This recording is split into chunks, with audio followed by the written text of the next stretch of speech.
L'agrigentino Basilio Borgo, tifoso biancoazzurro, è arrivato al traguardo dei 100 libri che parlano dei campionati che riguardano l'Acragas. Era questo l'obiettivo. Il libro numero 100 assume un interesse particolare perché è in vendita su Amazon. La pubblicazione riguarda la storia dei campionati di Serie C, Girone C, dal 1959 al 1963. Una storia a fumetti di diverse azioni e gol delle singole partite giocate in quegli anni. I disegni sono stati realizzati dalla mano di Basilio Borgo, così come tutti i precedenti volumi.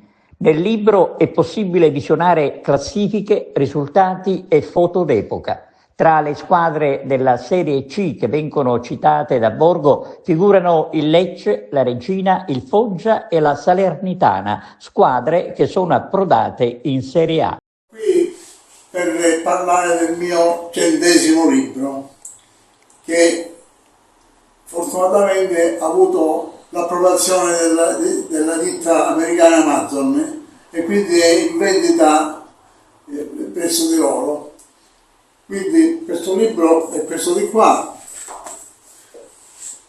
Parlo del periodo d'oro dell'Acragas dell'inizio anni 60, quando fummo promossi dalla D, anzi fummo più ripescati dalla D, e poi abbiamo avuto il primo anno un ottimo 7° posto e poi dopo negli anni abbiamo fatto alcuni campionati ottimi fino ad arrivare al 63, che è indicato in questo libro, dove l'Acragas ha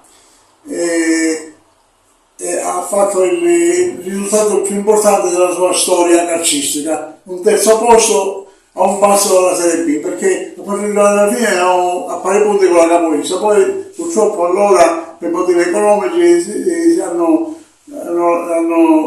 hanno voluto continuare, per cui insomma hanno dato il via libera alla potenza di Gizio Rubino che salito in Serie B. Comunque questo libro è fatto di tanta grafica